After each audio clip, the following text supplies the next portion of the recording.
He talked to us today for the first time in camp. It's actually his birthday today, so happy birthday to Isak Paredes. But I actually asked him, I said, are you going to have to guard against trying to pull everything, just knowing that the Crawford box is right there? And he goes, no, I'm going to pull everything.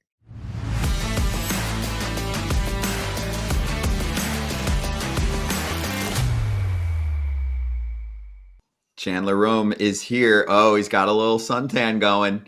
Jose Altuve. Now, we watched Altuve's video of him taking balls in the outfield. Was that because he was bored? Was that because he was trying to, spark a little interest? Or was he taking some balls, was it some real work in the outfield with Jordan? Look how much bigger Jordan is than him, too. Poor Altuve. He'll never make it. Eric, this is a real thing. I was skeptical even when it all started to come out in January. It really seemed like Altuve's kind of last-ditch plea to Alex Bregman to re-sign in Houston, but he has worked exclusively in the outfield his first 2 days here at camp. Today was the Astros' first full squad workout. He spent the entire workout with the outfielders. He did not take a ground ball on the infield. Did everything in the outfield. He has been working in the outfield since January. Was doing it at Dyken Park to get used to the Crawford boxes and everything. This is a real thing. This is not just your normal spring training, we'll see if it works, experiment kind of thing. I'm not sitting here saying he's going to play every game in left field this season for the Astros. I don't think that's going to happen. I still think he is going to play some second base, both in season and in spring training, but it's very clear that Jose Altuve is going to be a part of the Astros plans in left field this season. And we're going to see, I think spring training is going to demonstrate just how much. They're going to see how good he looks out there, how well he handles it. You know, he spoke to us yesterday and he seems all for it. He seems excited. He seems like it's something that he wants to really dig into, but I think we'll know how much he's going to play once spring training is over. All right, here's what we're going to talk about. Talk that. Kyle Tucker traded to the Cubs. Is the outfield a little light, even if Altuve is involved? Pulling Paredes looks like he's going to enjoy the Crawford boxes. Can he fill the void that is left by Alex Bregman out of the picture? Christian Walker also enters the mix for this team. Will he have fun with the Crawford boxes and give this team a huge upgrade at first base? It's been a problem position for them. Framber Valdez, what's the deal? Is he staying? Is he going? Is he just going to ride the year out? All right, let's start at the top here. Kyle Tucker is gone. What do you think of the outfield and the fact that most of the bats in the outfield are probably going to be towards the bottom of the lineup, right? At least maybe 2 out of 3, depending on how Altuve shakes out. Yeah, it's certainly the weakest part of this team, and they know it too. Chas McCormick came into camp and said, we hear all the noise and we want to surprise some people in that outfield. And I think it starts with him. He has got to find a way to kind of regain the form that he had in 2023. If they can get that form of Chas McCormick, even somewhat that form of 2023 Chas McCormick, I think the entire complexion of this outfield changes. And, you know, they've got some prospects, some guys that could come up.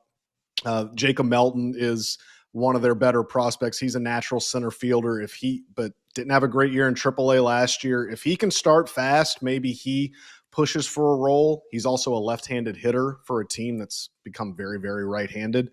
You know, the Altuve thing in left field, that's going to shake itself out how it will. But I think the key to this outfield really turning into something legitimate is Chas McCormick having a bounce back. Jake Myers, Gold Glove finalist in center field last year. He's going to run everything down, and his importance is only going to grow if Jose Altuve plays left field on a regular basis. So they need Chas McCormick to become the guy that they saw in 2023 and to turn this into, you know, not such a dire look at this outfield. All right, let's go to Paredes. I mean, is there a stadium that was not built for him when the wind blows in Chicago that he got traded to, and now they sufficed his ability? And is this just going to exemplify? I mean, what was it, 6 extra home runs Paredes would have hit last year had he played half of his games in Houston? It's funny, Eric. He talked to us today for the first time in camp. It's actually his birthday today, so happy birthday to Isak Paredes. But before he got to go celebrate, he talked with us. And I actually asked him, I said, is it going to be Are you going to have to like guard against trying to pull everything, just knowing that the Crawford box is right there? And he goes, no, I'm going to pull everything. He is very, very aware that those Crawford boxes are right there. And he knows that he can really seize advantage of it. He did say today that Wrigley just was a difficult park for him to hit in. And if you look at the road splits after he got to Chicago, he did hit a lot better on the road outside of Wrigley. So certainly they're going to need him to be able to use the Crawford boxes. But I don't mean to dump water on the excitement, but we heard the same thing about Jose Abreu when they signed Jose Abreu, that the Crawford boxes are right there. He's a pull hitter. He'll get 10 or 15 more home runs there. And we've heard that about every free agent they've signed in the last couple of years, and just never really has worked out. I'm not comparing Isaac Paredes to Jose Abreu, but also, like, we hear this a lot, that the Crawford boxes are going to help whoever comes to the Astros. So Isaac Paredes still has to go out there and show it. He still has to go out there and produce and hit, and I think he will. I'm more curious to see how he fares defensively, especially replacing the reigning Gold Glover and Alex Bregman at third base. This is a position that they need a good defender there, especially with Framber Valdez and Hunter Brown as the 1-2 in their rotation, guys that get a ton of ground balls. I think it's going to be imperative that his defense be at least, I don't think he's going to be a Gold Glove defender, but they need him to be average to maybe a little bit above average defensively. Okay. Well, they got a great, they might not have a great third baseman, but they got a hell of a first baseman now with Gold Glove, with gold on his glove, Chandler. So what does Christian Walker bring? I mean, finally, it looks like the Astros have solved their first base problem that they've had for the last couple of years, starting when they signed Jose Abreu. So is he the right fit for this team, and what will he bring that the Astros fans haven't seen in a while? They have not seen a competent defensive first baseman in a very long time, probably since the second to last year of Yuli Gurriel's tenure. And so they're going to get that. Look, we know what he can do offensively. The numbers speak for themselves. I really do think that they targeted him specifically for his defense. And I think this was still when they thought Jose Altuve was going to be their primary second baseman.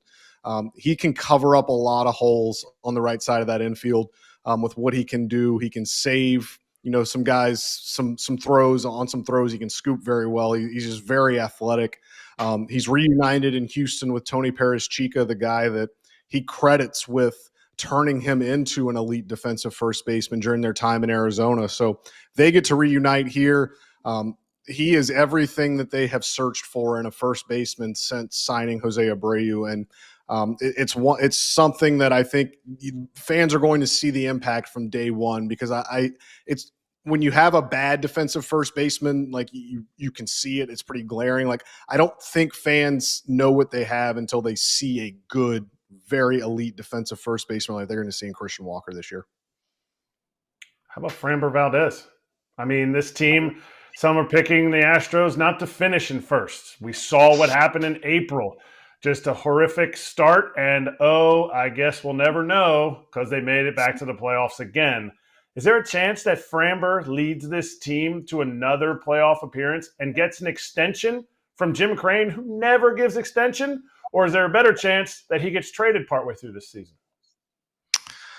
I think it's probably a better chance that he gets traded. I'm not going to say that means I'm picking the Astros to not make the playoffs or anything, but if you give me those two scenarios, I don't see a world where Framber Valdez gets an extension from the Astros. This is under Jim Crane's ownership tenure, the most they've ever guaranteed to a starting pitcher is $85 million. The most they've guaranteed to any pitcher is the $95 million they gave Josh Hader 2 years ago.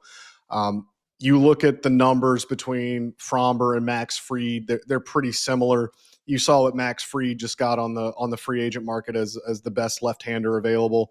Framber will be the best left-hander available in next winter's free agent market. To be quite honest with you, it would be foolish for him to sign an extension with the Astros right now, just given his proximity to free agency. The only way that would happen is if the Astros just completely blow him and his camp out of the water with their offer. And as we saw with the Bregman deal, as we saw with every other free agent that's left this franchise, this is not a team that blows anyone out of the water with their offers. So I think it's I think it's more likely than not that Framber will come out here. Look, this rotation is going to go as he goes. Justin Verlander is gone. Framber Valdez has been the ace of this team for a couple of years now, but as long as Justin Verlander's kind of on the team, his aura, you just kind of defer to him as the leader. Like, this is Framber Valdez's rotation now. This is Framber Valdez's pitching staff. They're going to go as he goes. I think the most common outcome, the most likely outcome, is that he has a nice season, parlays it into a huge payday in free agency somewhere other than Houston. Wow. All right. So I want you to say it. What is your prediction for the Astros? Because you just said, I'm not saying they're not going to make the playoffs. Now, somebody on here, I'll say me, I didn't pick them to win the division for the first time in forever. This was before Bregman left.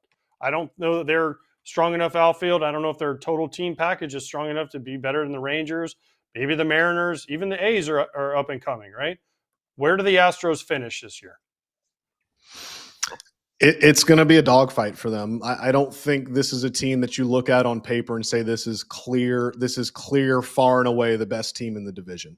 I think it's certainly a division they can win. They showed last year. They started 7-19 and still won the division. But they won that division last year because the Rangers had a pretty epic World Series hangover and the Mariners just forgot how to hit for 4 months. I don't know that you can count on either of those things happening again in the same season. So, I will say too, until they are dethroned, until one of these teams, whether it's the Rangers or the Mariners, just comes and takes it from them, it's hard to pick against them, just given, they still do have Jose Altuve, who is one of the best clutch performers in the modern game. They've got Yordan Alvarez, who seems to always rise up in these big moments. Their rotation, I do like their rotation. I like the top in Framber Valdez and Hunter Brown.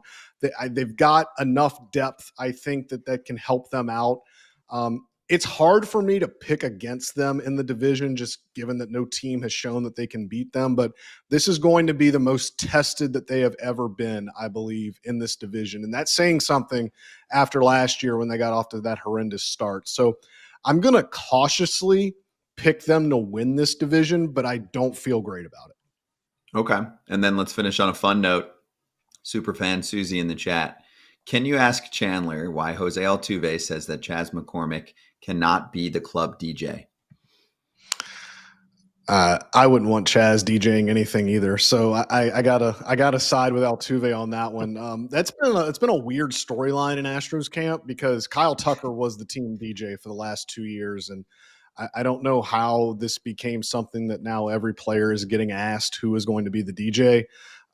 But judging off of their responses, it sounds like Mauricio Dubon is next in line.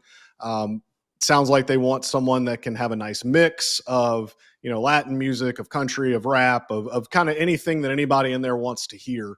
And I think Mauricio Dubon's probably got his pulse on that, his finger on that pulse better than anybody. Right. You want someone super versatile on the field, off the field, the whole deal. So that makes sense. Chandler, great to talk to you. What? That's a sixth tool.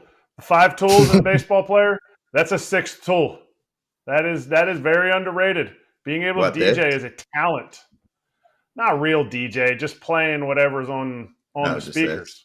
Some people's mix sucks. No feel. There you go. Hey, Crush City territory is there for the world, okay? So make sure you check it out. Multiple episodes a week. Chandler, thank you for joining us. We'll give it a plug on the way out, but appreciate you, man. All right. Thanks, guys. There it is. Chandler Rome, Josh Reddick, Tyler Stafford, part of the FT Network. Go get it wherever you get your pods or wherever you watch them. It is awesome. Hey, everybody. Be sure to like and subscribe for more content. We're back here every weekday, all year long, so do not miss an episode. The videos are coming in all day. Here's another video you might enjoy. Baseball the way it should be covered.